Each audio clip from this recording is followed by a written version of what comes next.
نو هغه بیان د ابراهیم علیه السلام مبارک د زندګۍ و. نو در یو حده پورې باید چې سړی واوري، ځکه په دې کې چې قرآن عظیم شان کې الله جل جلاله راستولی و نازله کړې ده، په دې کې یو حکمت الله لري، او په هغه حکمت کې خدای ښوونه د هدایاتو کوي چې الله جل جلاله د خپلو بندګانو سره کم احسانات کړي دي، کم قدرتونه یې په ښکاره کړي دي، کم طاقتونه یې ورته ښکاره کړي دي، کم ملکوت یې ورته ظاهره کړي دي. دا ټول د انسان دپاره د عبرت و د یادګار نمونې دي لنډۍ ده.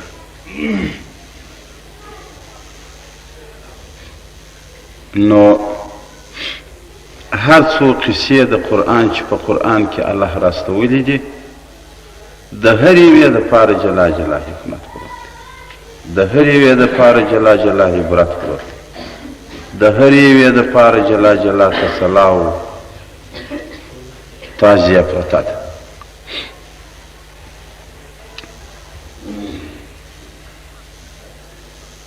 نو ابراهیم علیه السلام خو هغه و چې دی وایو خونې ته ور واچوئ چې په دې کې بیا لږ دماغ ټیک شي، ځکه دی نه دی در اوسه پورې په یو ښه چرب ځای پېښ سوی، وینې ده، نو خامخا به څه دماغ د ده خشکت لري. خو دا د خدای جل جلاله قدرت دی. موسی علیه السلام د خدای پیغمبر دی، د فرعون په لاس د فرعون په کور کې پالل کېږي.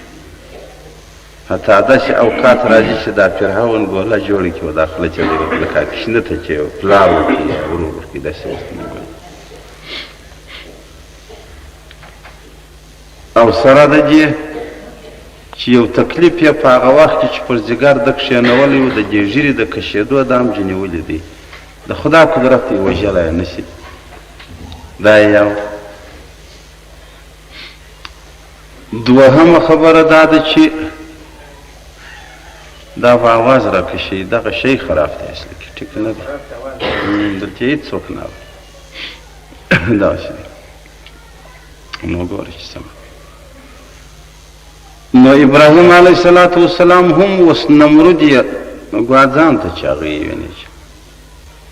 ښه راته تکړه شي، خو خدای تعالی جل جلاله د دغه دشمنانو د زړو څخه قتل د دوستانو ایستلی دی، نه شي وژلی، اراده یې نه ورته راځي، ذهن یې پر بله خوا جنې واړوي. نو بیا دی یو اختر درلودی یا یو ورځ د میلې درلوده، هغه داسې یو ورځ وه لکه دا عیسایان یا دا اسرائیل چې اوس دا کرسمس میله لري، که ته یې اورېدلي نه یې، دا سړی تېر سوی دی، بیا دی هر کال د دې لمانځنه کوي، بیا دې ته خواړه راټولوي، یو درخته ده چې هغه ښایسته کوي او هغې تبرکات پکوي. دارنګه دغه نمرودیانو یو د زینتو د میلې ورځ درلوده، دا د کرسمس ورځ یې درلوده لنډۍ ده. دوی به همیشه دا لمانځله. تفسیر کې راوړي دي وایي نمرود 1100 کاله بچي کړې ده. اوکې 1100 کاله. نو داسې هم نه دی چې دی په یوه حمله کې، او داسې باچي هم کړې ده، د تمام سرزمین پاچي یې کړې ده. دوو مسلمانانو، دوو کافرانو، دا څلورو د دې تمام سرزمین پاچي یې کړې ده. دا 100 دولته چې پر جوړ دي اوس، د دې ګور د یو پاچا سوی دی. په مسلمانانو کې فرض یې که یو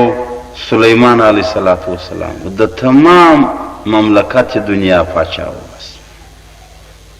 یو سلطان اسکندر صاحب. دا خبرې خو به نه اوري، دا دوه. په کفارو کې یو بخت نصر تیر سوی دی چې هغه بیت المقدس یې بیا ونړوي. پر دې بیت المقدس باندې یو مناره وه، پر دې باندې یو غمی پروت و، د خدای تعالی قدرت دی وایي د شپې به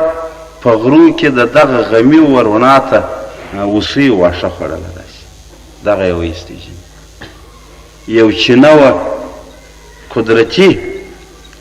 چې څنګه به د ماښام اذانونه شروع سوله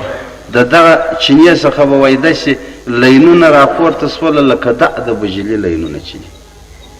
دغه تک سپین لکه یو ګاز یا ګیس غوندې دا به راواتئ د بیت المقدس کندیلان څراغان ځلېدل اتومات به قدرتي دا لینونه داسې راتلله و دې کندیل ته به ورلوېدی سره لمبه بیا اور بیا واخیستی ولګیت ملګیت یې نه غوښتی پوکل یې نه غوښتل صفا کېدل یې نه غوښتل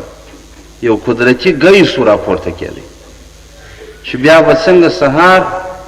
د خلکو ضرورت ته لمانځه ولاړئ بیا به دغه لینونه په خپله اتومات کټه سوله لکه ابوجلی چې کټه شي خدای تعالی داسې قدرتونه ښکاره کړي دي عقل یې نه مني مګر تفسیرو راوړي دي د خوب خبره نه ده لنډه ده 4,000 کسه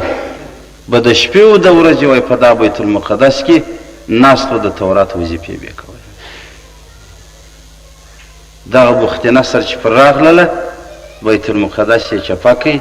هغه غمیان یې جنې وکښله هغه چینې قدرتي کاته سولې بس ختم سولې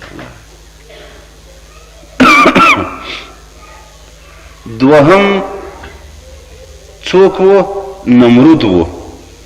دغه نمرود د تمامې دنیا پاچاهي کړې ده د تفسیر کې راوړي دي داسې راخیستې دي وایي در دغه ترکستانه پورې لا دی را رسېدلی دی دلته د حام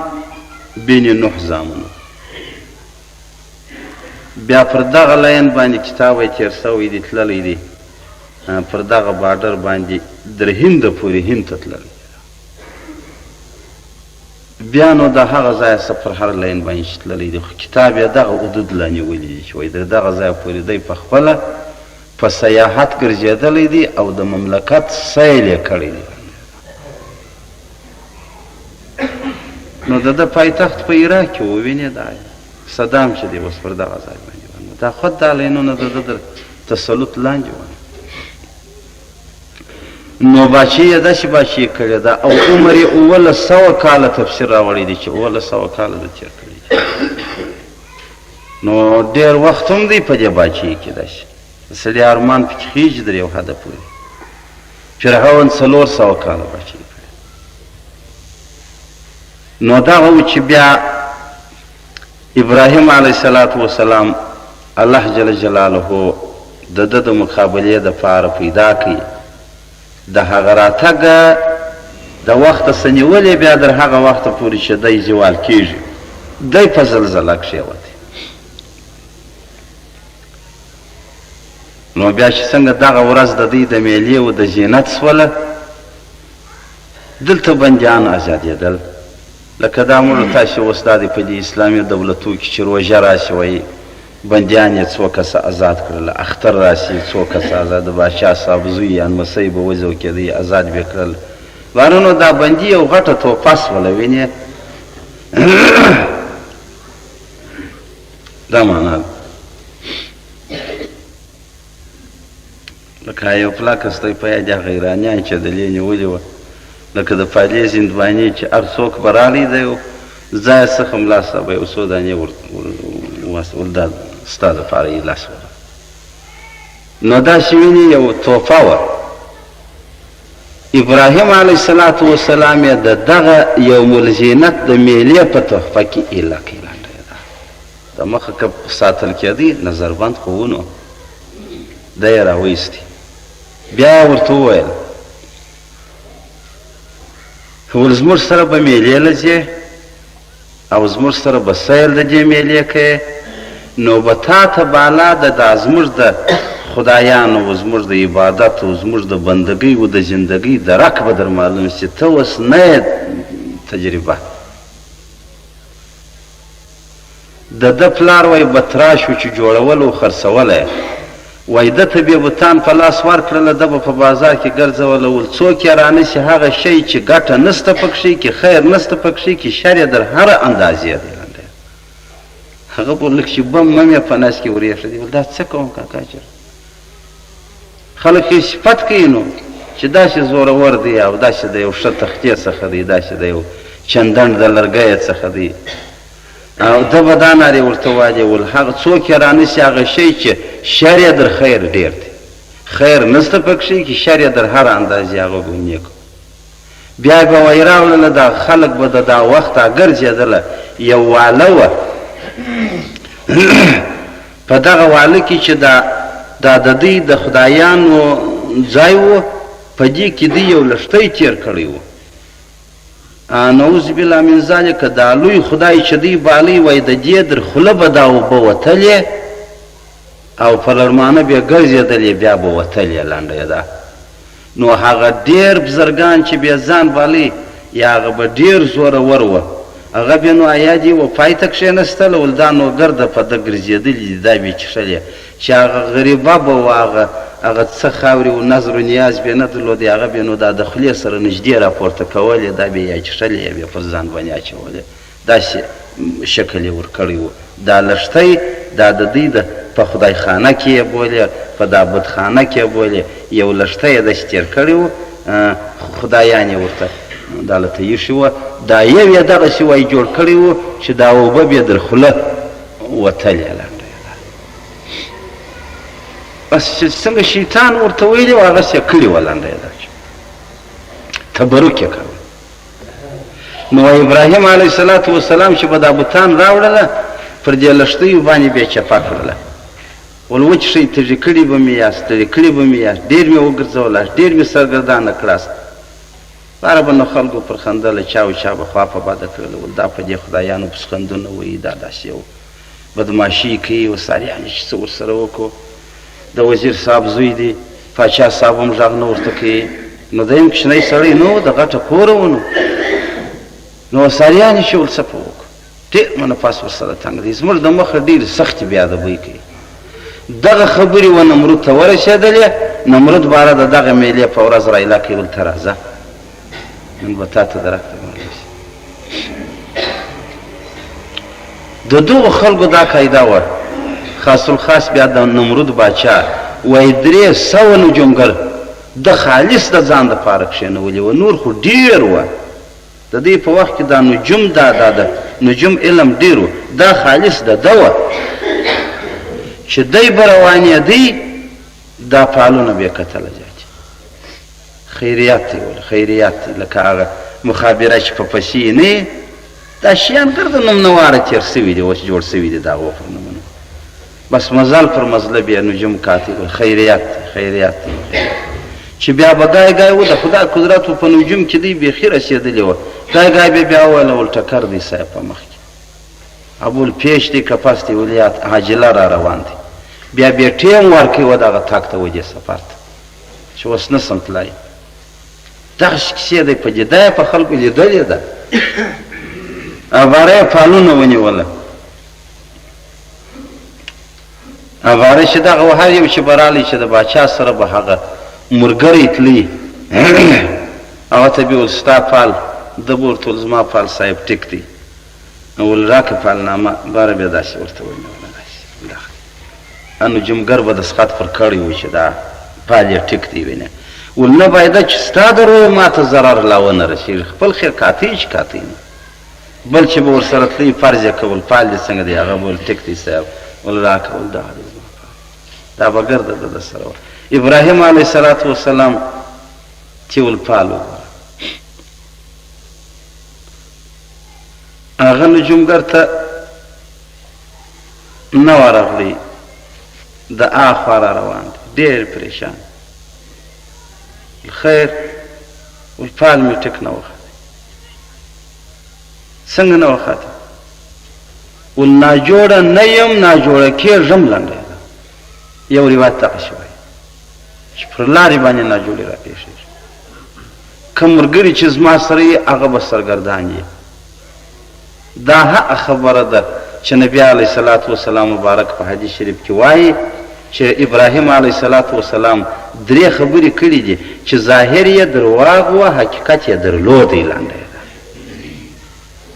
هغه یوه خبره دغه ده ظاهري خو ناجوړه نه دی نه تبه ده نه پر سر درد دی نه قبض دی نه بل څه دی مګر حقیقت لري په واقع کې دی واقعا ناجوړه دی ځکه د ده پر دې خپل قوم باندې پر دې خپل قریبانو باندې پر دې خپل مملکت باندې دغه ډول نه د پیرزو چې د خالق مخلوق دی و بت ته پر سجده باندې پروت دی او د بت څه ایات شي داسې حقیقت و د دغه نفس د ظاهري وینا درویه چې په ده کې ناجوړي ظاهري نسته دی وایي زه ناجوړه یم د دغې وینا درویه حدیث کې راغلی دي په ورځ د قیامت وایي شفاعت د خدای په حضور کې نه کوي لنډه نشي کولی خدای تعالی مو دې وساتي الله دې فضل وکړي په موږ پسې چې له لیکل کېدلی ادب دی نو اوس خبرې دي وایم کتاب به راپورې جوړ سوی وای مګر دا یوه دا ظاهري درواغ یې وویل باقي ظاهر با حقیقت خو هم لري د دغه نفس سوري په سبب سره د دې ظاهري کذبه په سبب سره دغه ناکامه دی په ټولۍ کې د انبیاوو چې په ورځ د قیامت شفاعت د خدای په حضور کې نشي کولی نو رشته هم خدا مو دې وساتي دا هم راغلی دي چې الکاذب عدو الله دروغجن وایي دشمن د خدای دی او مسلمان باید چې د کذبو څخه ډېر ډېر ځان وګوري په موږ کې داسې رواج دی موږ وایي دا د سړي وزر دي یا د پښتانه خو نو بیا بیخي وزر دي غټ وزر یې دغه دی نمرود ولدا دې څنګه وکړله خو موږ ته علیده دا غوښتلې سړی دا میله به ووینې دا څنګه سول نو باره ول بیا بخته نصیب لږ چې نه لري چې په دا نصیب لږ چې نه لري د دې پر یو کیسه را په یاد شوله باره به نو بیا پر دا بیان روان یو سپین ږیری سړی و په یو مجلس کې ګډ و ول تبلیغ والا راغلله باره یې نو زموږ نوما نوشته کړه ما چې سپین ږیری ته هم نوم رانوشته کړه نو ما هم نوم ورکړ ما نو څه پکوئ څه وکړه باره یې سبا د خیر سره به نو بشتیره د سره راواخلې تبلیغ ته د خیر سره امال ښه دی یعنې دا دی ګډ نو بیا ول زه ولاړم د شپې سودا راولوېده چې دا زه اوس ولاړ سمه ګټه به مې پکښې کېږي که پاته سمه دا کومه خوا خو د یامي سړی دی درک نه ورمنې وارول سړی راسه ته شپې مې دی ونیول سړی که به دا لار اکوي نو تاک به راشي که به نه کوي نو به جوت راشي دا جوت تاک باندې کوي هغه مې ول حساب کړي حساب جوت راشي چې ازمانه ده خوښه ده بیا مې سره ګډې کړلې بیا جوت راشي بیا اخر سارا رئیسون ته شپې مې بستره مې نه راوړه چې راله ما نومان یې واستل زما نوم یې واستلو بستر دې راوړي ما ورته ویل یا باره یې ویل ولې ول ما ول خو ته یې ولاړ سئ خدای تعالی وایي مه ځه هغه ویل څه کوي بیا ملایکه سوې بیا دې د خدای سره خبرې وکړلې څنګه یې درته ویل چې مه ځه ول یا خو ما دا تشبیه ونیولې سړی که دا الله راکوه نو به تاک راشي که به نه کوي نو به جوت راشي هغه 2 واره جوت راله نو زه نه ځم په دغه ول باره په دې جګر کې دی پورې والم دی ټیلا که ول زه الله نه یې قبول کړی بیا بخته لنګه نو ده چې وویله ول بیا بخته نه شي بد لږ شي د خیر نه ده سوې لنډه اخر دی پاتې سو دوی دا ججن روان سول چې دوی روان سوله دی در یو حده پورې داسې لکه یو ملګری غوندې چې ځي لکه یو ارمان چې ورته ښکاره کوي چې هی کشکې زما هم د لاسه کېدلی هی کشکې ما هم د دې میلې خرڅ درلودی د اخوا چې راوګرځېدی باره یې دا خبره وکړله ول تالله لاکیدن اصنامکم بعد ان تولوا مدبرین دغه یې د ځانه سره وویل ول زما دې په خدای قسم یې چې فریب مې وکړئ ستی د خدایانو دپاره او وبې وینئ پس تر هغه چې راسئ دا خبره وایي هیڅ چا نه واورېدله، ده د ځانه سره وکړله، یوه سړي واورېدله، فسمعوها منهو، یوه سړي واورېدله، هغه سړي د ځانه سره وساتله چې الله دا سړی چې ګډ دی یو کار لري. نو دا چې دوی ولاړه دی راغله، نو د ده پلار د دې خونې یا د دې بیت العبادت وزیر و امیر و، کیلې د کور سره واخیستلې، دا راغله یو تبر یم د ځانه سره یا چې شپټه راواخیسته. دا نو راغلی قاعده دا وه چې د کلي ځوان و زوړ چې وسې کېدلی دا بتلی، خود به بعضې ضعیفان خلک چې هغه په کورو کې ناست وه بالا ورننوتی، دروازه یې وتړله. دروازه چې یې وتړله نو یې تبر ورته بند کړي. دوی خو دا خواړه راوړي دي، دا خواړه یې ورته ایښي دي، خود به ده ورته ویلي چې در واخلي هغه، نو څنګه راواخلو؟ باره نو دغه تبر باندې راواخیستې صاحب من د دا یوه دروازې څه چون نسې ویې وهله ویې وهله ویې وهله چې دا ورسره یې چې هغه زاړه زاړه لرګي دي د وختو وختو صاحب من لړمنونه یې ختلي دي چې دا ورهایې کې پر دا سر یې ووایي د مځکې څه تبر وموښلي روی زر یې ځاسي صاحب کل یې مات کړل. یو بت یې چې کبیر د دوی و، یعنې هغه غټ بت و مشر و، دغه یې پرېښوی، تبر یې څوک وایي په غاړه، څوک یې پر دې زنګنو باندې ورکښېښوی صاحب چې هسې دومره قدر ما و دوی سره خوله مو سره پر پرې شي وینې اول حمله ونه کړي چې دا راسې ورته وګوري دا خو به دې نه یې کړي چې دومره قدر دې سلوک هم سوړ دي کم بیا دې د ځان سیل ورکولی. بس دا دی ولاړی دوی هغه وخت خپله میله وکړله. هغه ټیم د خلاصون چې بیا راغللی نو به بیا دوی راتلله، دا خواړه چې به پراته وه دا بیا کورو ته وړله، بیا تبرکن سره تقسیموله، سره خوړل بیا لنډېده. چې راغلله چې ویې کتله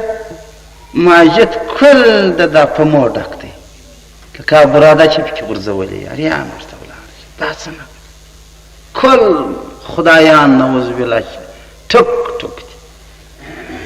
یو هغه د دوی مشر لوی لالا چې هغه روغ رمۍ ناست دی، بس دغه دی تبر ورته پروت دی. څوک دومره بزرګان وګر سره یې غږ نسو کولی، تر خوله لاس ونه چې بس ونه کړي کار یې دی ورکړی دی، دا یې وژلي دي چې زموږ خدایانو په موږ به نو څه لا وکړي، چا و چا خو ګر سره باس نه وکړي، دا یې یقین سو چې کار ده پر کړی. چا و چا یو د بله پوښتنه سره وکړه چې دا څنګه کیسه بولئ، دا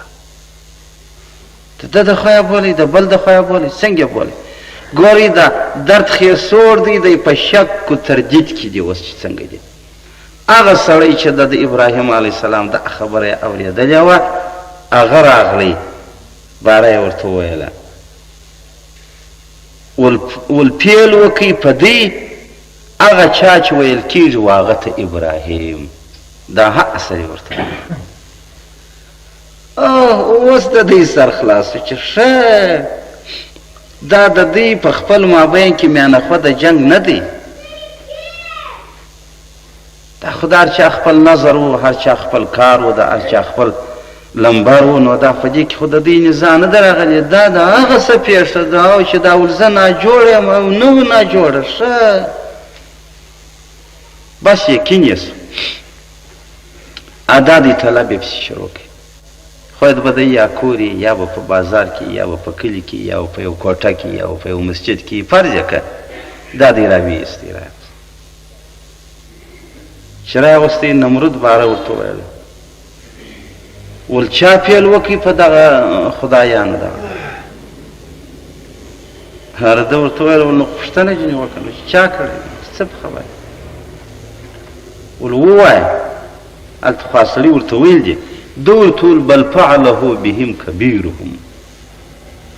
نو زما خو د هغه خیال دی چې دا لوی پر دې کوچنیانو باندې دا کار کړی و ظاهر خو دغسې نه ده ځکه چې په خپل لاس د مات کړی دی نو څنګه برته د لاس څخه انکار کوي دا چې بل یادوي د خپل ځان په مقابل معلومداره دا یو صورتن کذیبه دي که نه دي مګر په واقع کې حقیقت لري چې بل فعله بهم کبیرهم فعل وکړي په دوی سره کبیر د دی دوی خو دغه بتانو ته په نامه د خدای ویل په واقع کې خو الله خدای دی بل نسته لنډی ده نو په دا نامه کې یې لوی کوچنی به سره پیدا کړله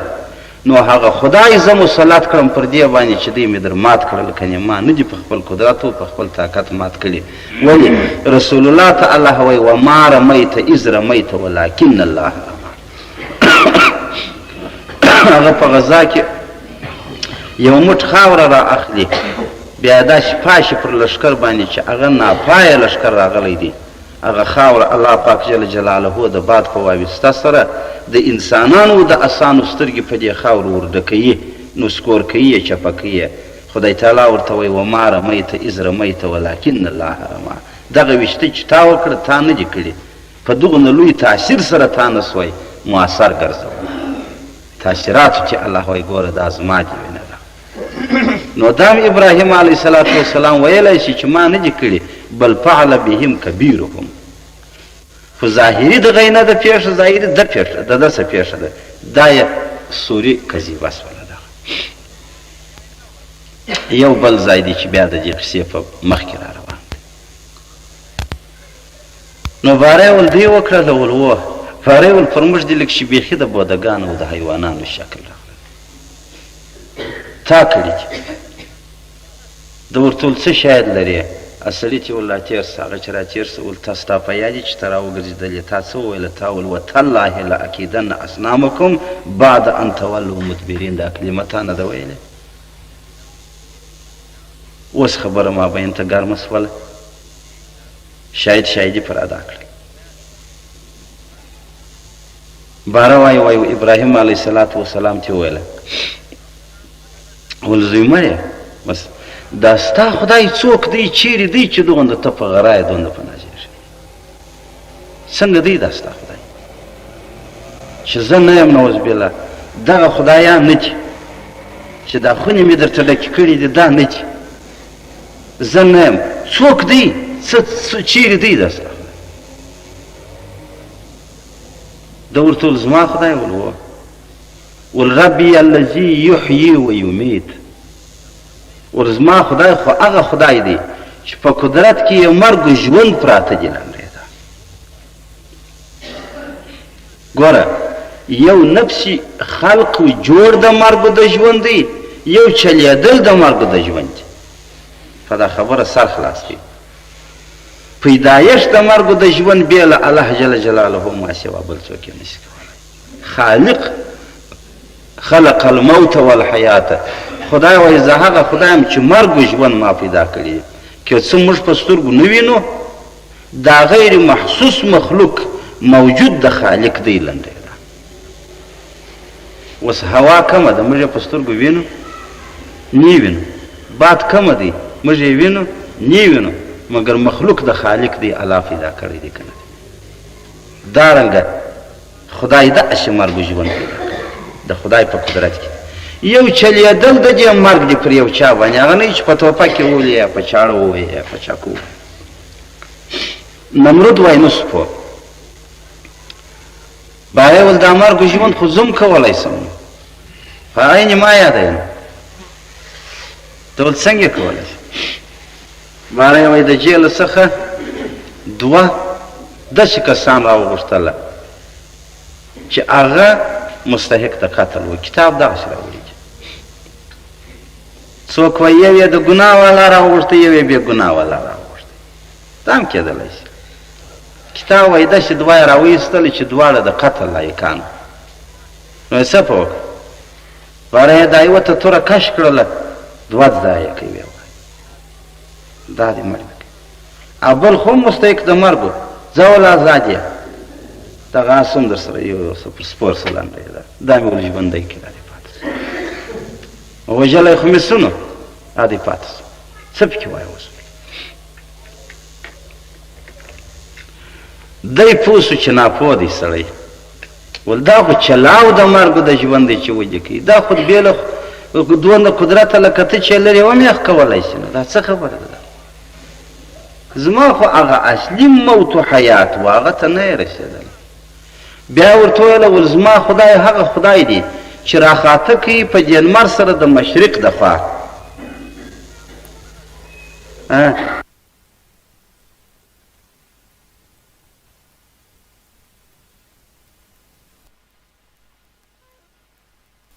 دا وای ویلي وای چې دغه نور ما راپورته کړی ته نو هوښیار یاست ما پر لمر دې حمله راڅه وکړل دغه زه راپورته کوم هر سهار ستا خدای کړي ستا قدرتمند دی د دا خوا دې راپورته کړي وای پروردګار بلاکۍ په بدشتي دغه لمر یا په دغه ګړي کې یا په دغه سبا کې یا په دغه ورځ کې پروردګار برته و شاته وهلی وای چې زه لمره مخ پر راختو باندې برته چې راغلی دا لمر به دوی په سترګو لیدلی وای چې د غروب د خوا به را روان سوی وای د لوېدو د خوا به د ختو خوا ته را روان خو قانون دا دی الله جل جلاله دا یو نښانه د قیامت د جوړ دپاره ګرځولې ده چې د لمر لوېدو د خوا که لمر را روان سو پر ختو پر خوا باندې دا قیامت ته یې لنډی دا پاته نه لري شاته بیا نه راځي شاته که راتلی قیامت یې راولي بس دا خبره یې د دماغ ووتل اریان ورته ودرېد دلته دا خلک هم ولاړ دي دی لوی نعوذ بالله لوی خدای هم ځان بالوي په دلایلو کې هم ناکامه سو او بس دشتي یې کومنده پر ورکړله و عسکرو ته ویل تی لا ورته ګورئ دی خبرې کوي تر جواب مواب پورې ځان نه سره ورساوئ نه چې یعنې رډ سړی سره ودرېږي ور حمله کړي بس عسکرو ور حمله کړله صاحب منه جیل چې ووتی بس ول چک و بیړی و زنځیر یې ور واچول نو کتاب دا بیان کوي وایي دغه نمرود راولاړ شو بیا یو اعلان وکړي 3 فرسخ هم ځکه یې یاده کړې نه دی میل ثلث د فرسخ دی یعنې 3 میله یو فرسخ دی نه دی میل بیا پخوا چې دی اندازه کړی و په کتابي بیان ول 4000 ګامه د اوښتې چې دا اوښ نه وي 4000 ګامه رفتار وکړي دا یو میل دی 4000 بیا وکړي بل میل دی 12000 ګامه د اوښ یو فرسخ دی دا معنا نو 3 فرسخ هم ځکه نو خو بیخي ډېره او 12 دا یې 14000 ګامه چې اوښ رفتار وکړي 4 په 4 کې دغه نوم ځکه یې وایي وټاکه دا نو ول تا زما خشم نه دی لیدلی زما قهر دې نه دی لیدلی نو ښه دی در وبېږي 3 فرسخ هم ځکه کتاب راوړی ده وایي دا یې وټاکله اعلان یې وکړي چې د دغه دپاره به هر څوک چش کوي بوټي راټولوي دا یې ورته وویل ول احرقوا ابراهیم واحرقوه وانصروا آلهتکم ان کنتم فاعلین ول ای خلکو ټولو ته وایم سوځو به دی ولې نصرت به د خپلو خدایانو کوو چې پر دغه خپلو خدایانو باندې نعوذ بالله من ذلک موږ خپل ځانونه قربان نه کړو پر ختم یې نه کړو پر ستړي یې نه کړو نو څه لرو پر څه شي ستړي کړو دا ګرده خدایان ول د ټوک ټوک کړي دي ګرده به بوټونه یوه میاشت یې وایي مو دا ورته کښېښوله مکمله یوه میاشت لرګي راچلېدل حتی تفسیر راوړي دي و یو ښځې به وریش کنده کوله دا څرخی به برابر کړي دا به په بازار کې خرڅ کړي دومره به مسکینه وه مفلسه به وه دغه بیا راواخیستلې په چانده کې د دې بوټو د سوځنګ د ابراهیم علیه السلام بیا ورکړلې ول زما دې ارواح په خوښ شي صاحب منه نه دی له دا کار کوئ نو هماړه تجاران سرمایهداران هغه خو ګر سره صاحب منه چکان کاټول شي ما چې به ډاخ پر اوس په کش بل چک به کاټ دا او داسې ښځې وي چې ادب دي ول دا درد به په عذاب کړی دی د ولادت نعرې به کړله ول که چیرې زه په خیر سره خلاص شوم د دې تکلیفه سره پر ما باندې لس باره بوټي نظر دي چې زه بیا د ابراهیم د سوځنګ دپاره وکړم دومره یو بزر کار یې بالی یو ښه کار یې بالی نظرونه یې پرېښول نو به څه بوټي را جمع سوي څه کندې به را جمع سوي دا یې ټوله په دا میدانه کې سره کوټه کړې صاحب کتاب بیان کوي وایي اور یې ور واچوه پر 4 اطرافه باندې عراق خو بې څه د چیل هم درلود چیل یې پر واچول فرض کباره یې نو اور ور واچوه نو اور به 3 شوا روزه وایي دا اور په دې ټوله فرسخ کې بل سو کنجان و اطراف منځ حتی داسې اندازې ته ورسېدی چې مرغۍ به وایي په هوا تېرېدله پر دې ځای به راله کرایه را بسوله هغه ځای کبابول د هګۍ سپورته کېدی درېیمه ورځ بعد یې ابراهیم علیه السلام راوایست خلک راوتل نمرود ورته وویل هلکه یا سړیه ده ورته ویل ول دا اور وینې ول دا مې د قدرت یو نمونه ده چې ما ښکاره کړله دا دنیا ټوله د اوره ډکولی سم چې په دا خبره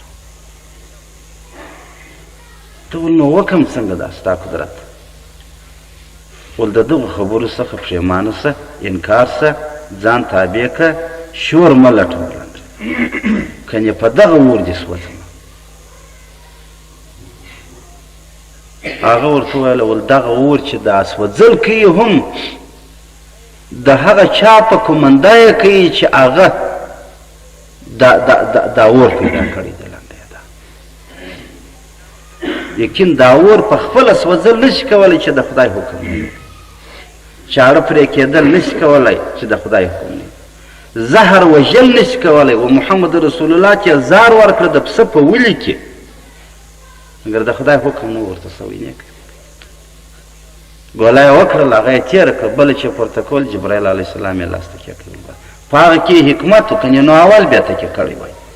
هغه کې حکمت و چې بیا څنګه د ده د زکندن موقع راله هغه زار یې په غاړه کې ژوندي سوله خدای تعالی د شهادت درجه په ورکړله مګر په هغه ګړي کې د غاړې کایه لا نه ور واچوله بیا یې انکار په وکړي یو یهودیه و هغې په خکړې و هغې ور اچولی ول ولې ول پلانکې راته ووایه دومره پیسې یې راکړې موږ دې وشو نو دا هر شی چې دی چې مسلمان دغه عقیده جوړه کړي چې د خدای په کومنده کار کوي بس نو باره یې راکش کړي چې راکش یې کړي کتاب بیان کړي وایي اوس ورته اریان سوله چې نو څنګه یې ورته بوز ولې که ابراهیم علیه السلام ته ورسه هغه ورته وروي دا خو نو په نارو خلک دي ځینې ولاړ دي طوطا وښتی نو چې ورسه هغه ورته ورولېږه هغه وایي زه خو لیونی نه یم چې ولېږم یو څو ته یې هم را سره راځي یو 100-200 کس خو نو را سره ولاړ په خپله خو نه چې یو چا ته په لاس ورکړي هغه یې رسولی نه شي هغه در ده د مخه غلبلې وایي نارې وایي اوس ورته اریان سوله چې اوس څنګه په وکړو کتاب بیان کوي وایي ابلیس دی خو نو په دا میلو کې ښه وختي لا ګرځي وینې دا خو نو د ده قاعده ده چې وفاشي د مخه لا ودې ځایو ته دا د ده کار دی وختي لا راغلی دی بیا پکې ګرځي صاحب مانه بیا لکه هغې ورباسي غېږ ولاړ هغه ته ور املکه جوړه که هغه ته ور املکه چې اوس خبره سره سړه نه شي وایي فرض دوی چې دا فکر سره واخیستل نمرود را ولاړ سو مشوره یې شروع کړه دی ورغلی په مشوره کې کښېنستی چې څنګه کېږي څنګه وکړو یوه ته وایي څه پکې وایه یو وایي مچلوغ زه به جوړه کړو روبې غورځو هغه وایي کاکا نو مچلوغ چې دې ور جوړه کړو نو خو دلته کوه مښتی نو هلته نه د ور عذاب یې نه ویل نو دا دومره د لړمون مچ چې شنکاوی شي دا دومره مچلوغ کې خو د مخ هم غورځول او بل وایي ته ودرېږه چې نو که یې د دې ورتاو سوړ سي یو 6 ورځې بعد بیا باره بیا نو که یې ورنږدې کړو باره بیا ورپورې وو او بل وایي رسۍ پورې غوټه کوي د اور پر یو کونج باندې بدی ول په لا بل کونج بیا موږ راکش کړو ورته راوابېړو خو یو مختلف په توجیهات دې کوي پر دوارې راغی ول څه پکې وایي رایه لرې ده ول اوس زه یو مستقله رایه لرم هغه ول څنګه ول زما دماغ یو عجب شی راته تیار کړی دی څنګه ول زه یو زانګو جوړوم چې هغه زانګو دوغنده قدر تاو اخلي دوغنده پورته کېدل کوي دوغنده لوړېدل کوي دوغنده قدر غورځېدل کوي چې هغه ته لمنجنیق ویل کېږي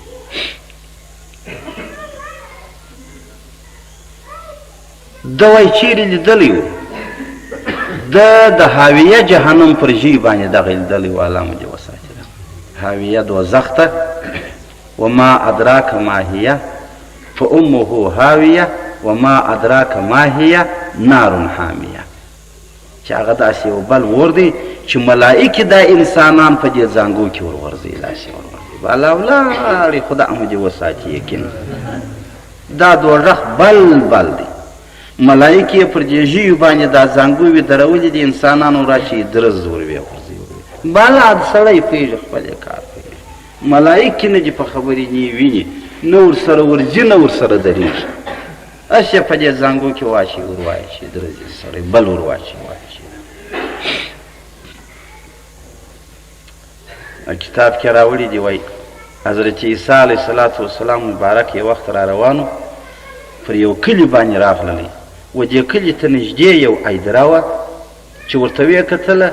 مړي پر دا ایدره باندې لڅ لغړ پراته دي یو نه دی دوه نه دي لس نه دي شل نه دي فکر ورته واخیستی چې دا څنګه مړي دي چې په یوه ورځ مړه دي ښخ سوي نه دي خراب سوي نه دي حیوانانو خوړلي نه دي او چا نه دي پټ کړي دا څه وایي که تعالی جل جلاله ته التجا وکړله پاک خدای ورته ویل اوس ولاړ شه ماښام راسه دی چې ماښام رالی د خدای تعالی قدرت یې چې ویې کتله پر دې قبرو په دایدره کې یو مړی لا نسته هغه ګرده ورک دي بیا یې وایي پوښتنه وکړله د الله پاک جل جلاله څخه چې الهي دا څه سوله ژوندي سوله که څنګه سوله خدای تعالی ورته غږ وکړه په دایدره کې په خپله نارې نو بیا وایي د نارې کول مړو د دې مځکې د خوا اواز ورته راوسو ول ول ته څنګه مړي یاست چیرې یاست دوی ورته ویل موږ داسې مړي چې د ورځې مو خدای دپاره د عبرت د انسانانو په ایدره کې غورځي د شپې مو دپاره د عذاب و هاویه دوزخ ته ورغورځي اوس په هاویه کې یو هاویه ده دی چې منجنیک یې پر غاړه ولاړ دی نو بیا ده ورته ویل ته یې خو ډېر واسه ته څنګه یوازې ګډې دا نور چیرې دي ول د دا نورو په خولو کې الله جل جلاله د ملایکو په ذریعه سره د اور ملونې ورکړي دي چې خولې یې ډکې دي د انګار مګر یو زه داسې وایي ول زه په شونډانو زړېږم معلوم نه یم چې پکې ولاړ وسم که به پاته سم ده ورته نو ته ولې جلای ول زه هغه عمل چې دوی کاوی د دوی سره نه وم ناسګویه یې ومه لنډه ده خندرویه یې ومه چې پلانکی د غینه ده زما به م ورسره وخندل معلوم تراویح زور نه غواړي مول اوس زور وکړي ورسره به مې خندل نه دی ښه نو چې سړی یې پرېږدي نو خو دومره ګناه لري لکه یو پرې چې پاته شي ما به سر به مې دی کوي یعنې هغه د دوی پر هغې مې تصدیق ورسره ورکاوه ټاپه مې ورسره والی لنډه یې ده فرق نو ما ورته ویل ستی څه عمل و چې خدای دومره درته په کار دی الله مو دې وساتي دوی وویله چې موږ حب د دنیا سره داسې درلودی لکه حب د کشني چې د مور د شیدو سره یې دغسې کتاب پر روا و پر ناروا و پر سود و پر سلام و پر سودا و پر جې و پر هې نه و بس په هر څه چې هر څه رسېدلی که په قسم وایي که په درواغ وایي که په خیانت وایي که په یو ادب دی طلاق اخیستلو وایي که په هر څه وایي فرق یې نه وراوړي په دغه سره خدای داسې کړي الله مو دې وساتي نو دې ابلیس ورته وویله و نمرود ته ویل دغه منجنیک هغه ویل ستاسو دا دی ولول او بس امر یې وکړ تختې وشیان دی په اخته سو اور دی نه دی چې د اور د کراري کار دی نه دی د ورځ شي دی چا اور مري یا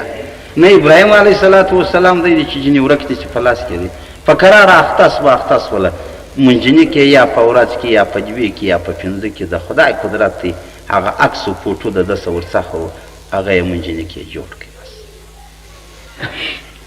جوړ د اور څخه یو اندازه یو ناره لري وته چاته مشتي ته نه رسېږي منجنی کې بیا جوړ شي یو نوې شی دی یا یو څو ډبرې په تجربه کړي هغه یې داسې اتومات غورځي لکه یو اوان توپ چې چلی یې داسې دا ډبره پکې کښېږدي ورهایي کې درزي چې د ور په مابین کې نون یې په وولي در سره نمرود خوشحاله شو چې کار جوړ شو بعد هغې څخه یې ابراهیم علیه السلام راوستی مخلوق یې راټول کړي ادب دی وایي د ابراهیم علیه السلام یې کالي وکښله د دغه رویه به وایي په ورځ د قیامت چې مؤمنان پیغمبران رسولان دا ټوله ولاړ شي جنت ته د جنت ته یو د جامو یو ګاټ شته یو ګدام شته هغه ګدام ماتیږي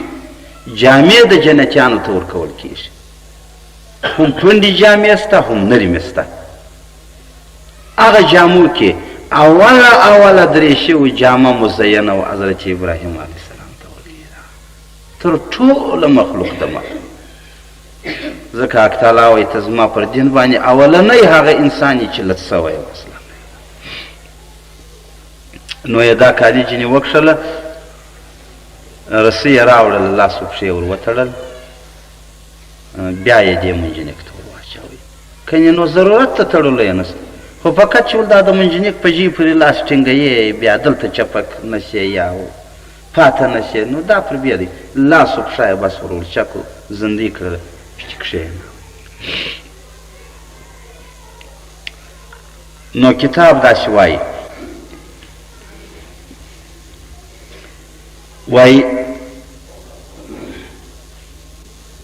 ملائکې د اسمانونو د مځکو و الله جل جلاله ته په عریضه ودرېدی و خدای جل جلاله چې دا خواست وکړي چې الله ليس في أرضك أحد يعبدك غيره يحرق في النار فأزل لنا في نصرته والإله هیڅوک په دې ټوله مځکه کې نسته چې عبادت چې کوي بېله ده ستا ده ستا عبادت چې کوي بېله ده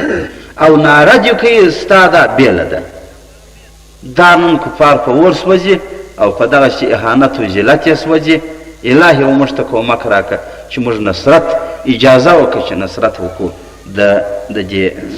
ابراهیم علیه السلام دا معنا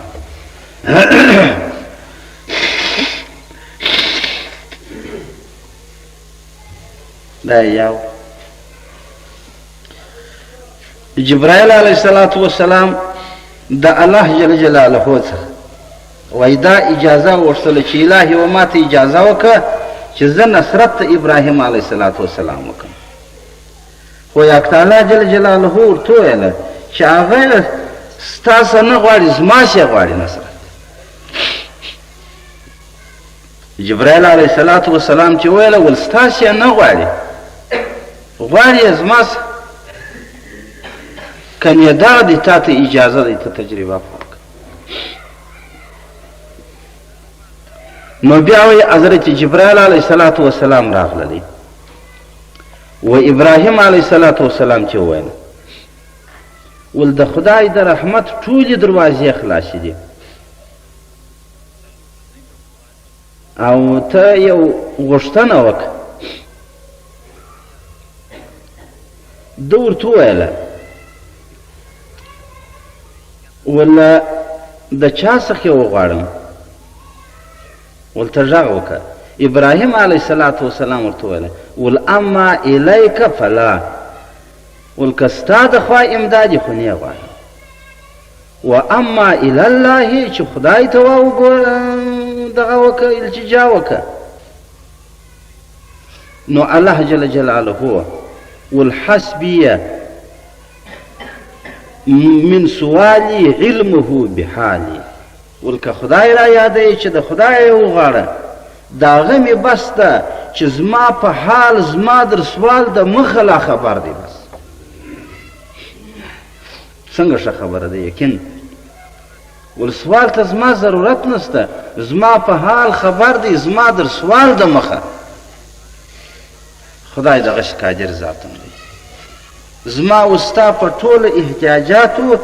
الله جل جلاله د مخه در وینا خبر دی داسې نه دی چې دا وینا ورته وکړو نو خدای خبر چې ښه ته وږی وې برایي ښه ته تږی وې برایي داسې نه ده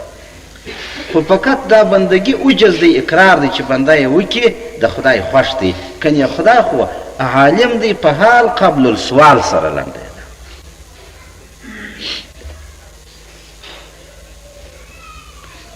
جبرائیل علیه الصلاة والسلام پوه شو چې بېشکه چې الله جل جلاله ما ته ویلي و چې تا ته حاجت نه لري ستاسې نه غواړي بیا وی ابراهیم علیه السلام دا کلمه ویل والحسبي الله ونعم الوکیل بس فقط دغه کلمه چې وویل 80,000 ملایکې کتاب راوړي دي وایي دا راکښته سولې بې له اجازې د ابراهیم علیه السلام د دې منجنیک مهار ته کوي دا څه کفارو ځان پر وکاتې پر ویې ښوراوی هېڅ شی نه سوه منجنیک وچ ولاړ دی ابلیس چې ول دا څه په وسول هغه چې ورشي وګوري یار دا د څرخ تیل ور واچوي وایي پیچو ته چې دا وچ سوله که څه ټاکه دی بیا یو هغه پیوندو بندو ته وګوري چې دا سره ختلي دي که څنګه تاو نه اخلي چې دور یې کړل ټیک ټاک دی شی جوړ دی باره یې وویله ول اني ارى ما لا ترونه واني اعلم ما لا تعلمون ول چې زه پوهېږم په هغه ته یې نه پوهېږئ د خدای ملایکې راغلي دي داسې لام تفسیر راوړي دي وایي یو مهار یې پرې غوټه کوي بل یې پرې غوټه کوي 400 تناوه یې پرې غوټه کړله دا خلکو به تا ورکاوی تا یې نه اخیستی ملایکې وې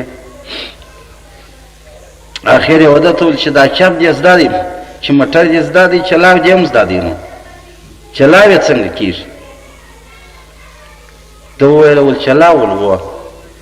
ول نو داسې وکړي تفسیرونه خو مختلف راغلي دي په دې تفسیر کې یې 40 دانې راوړي دي په بل تفسیر کې یې 10 دانې راوړي دي خو خیر د 10 د 40 په مابین کې په 100 نه چې باره یې وویله ول ته یې که منجنیک شلوئ ادب دي یو 10 یا 40 دانې پیغلې ښځې او ښایسته لڅ مخې لڅ ځګرونه میدان ته راغلی نمرود دشتې په دشتې راوکړي بس ولار څوک چې ادب دي لور لري یا خور لري راوځي هغه دارې و د ځان د ښکاره کېدو دپاره نو نه یې چې ازادي جوړېږي نو خدای نه دی چې دارې و په کور باچا ونوځي وایي راته شي خو هر یو د دې دپاره چې ما ته به غټ منصب پر راکول شي پر دې باندې ما ته به غټه رتبه راکول شي نو په خپله نومان ورکوي زما دوې لوڼې بل وایي زما دوه یوه ورېره دوې لوڼې بل وایي زما درېر مچیانې داسې سره ورکوي دا نومان چې سره ډېر شي هر یو خپل یو ځان پېښي دوی هم دغسې کړل بس ادب دی تفسیر دغه بیان کوي چاره د دې خبرو څه نه لرو ځکه دا قرآني خبرې دي دا ایماني خبرې دي دا نو یې بعد هغې څخه بیا دغه دا ښځې راوستلې میدان هغه چې څنګه دوی په دې لوڅو مخانو لوڅو ځګرو راغللې او د دې خلکو نظر توجه دشتي وجې زنانو ته سوله ادب دی روایات خو لا در دې هم څه سخت راغلي دي چې هغه سره د یاداورۍ امکان نه لري په داسې ځایو کې نو بعد هغې څخه وایي 80,000 ملایکې 80,000 د دې میدان څخه ټولې سولې ځکه وایي کم ځای کې چې بې ستري پر هغه باندې د خدای رحمت نه راځي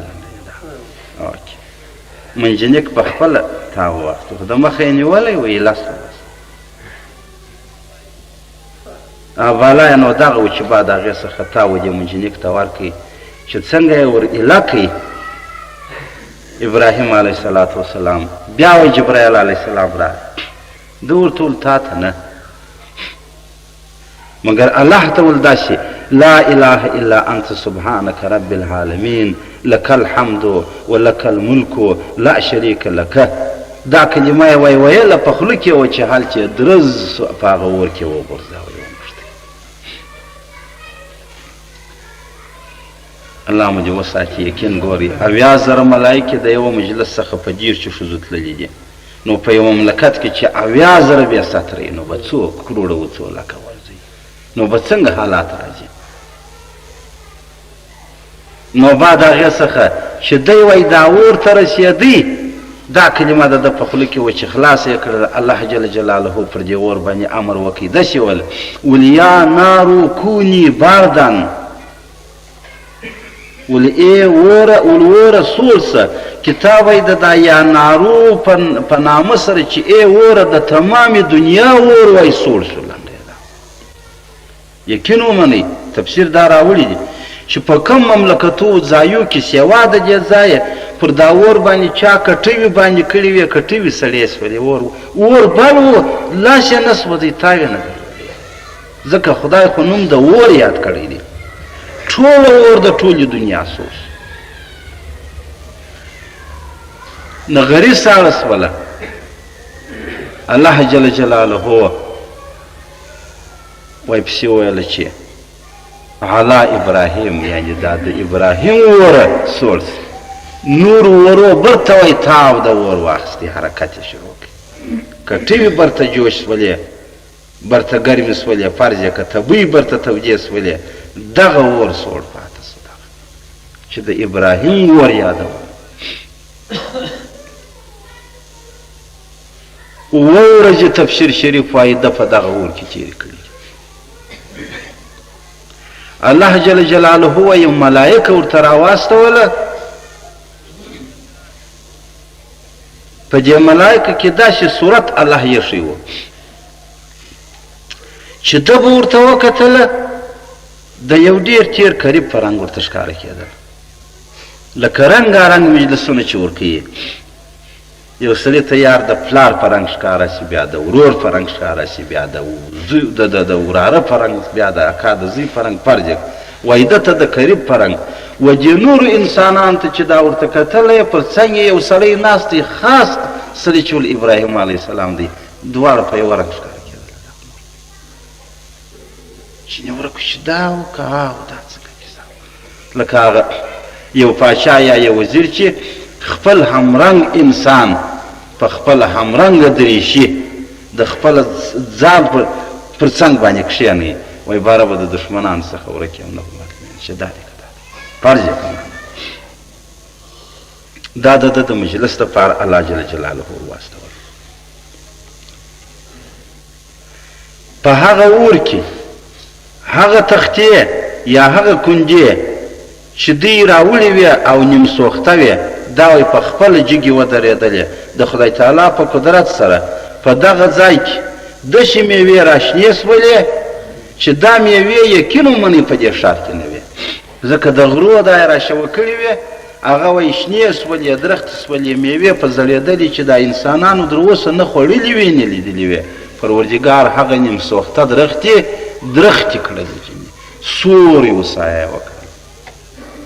او یو ملائکه وای الله جل جلاله را واستوله چې دا د ژیلو د حرور ملائکه ده پروردګار جل جلاله پر دغه علاقه باندې د دې اور چې دا ابراهیم علیه السلام پکښې کې و وزرونه یې وای وغوړول ژیل وسایه یې پرې جوړه کړله دا یخ هوا و پر چلېدله ابراهیم علیه الصلاة والسلام به وایي په زندګي کې دغه ورځې یادولې ولهی ورځې هغه وې چې زه په اور کې وم اور نه و یو د خدای جنت و چې الله وماته وګرځاوي نو اوس وزنګ چې دی ګوري د خدای په حکم یې کوي که ستی پام سته خدای یاد شریف دی په قرآن شریف کې چې خدای وایي یا نارو کوني بردن ای اوره سوړ سه نو بیا اور سوځل کوي نشي کولی چړې ته چې وایي پڅه سه نو بیا لا لیدل کوي نشي کولی نو الله جل جلاله ګوا دا ټولو شیانو ته چې جوړ دی هم الله ورکړي دي که تاثیرات هم الله ورکړي دي کتاب کې دا راوړي ښه پام کوئ وای ابراهیم علیه الصلاة والسلام د دې اوره څه نه بیرېدی داسې پر ورتلی په خندا خندا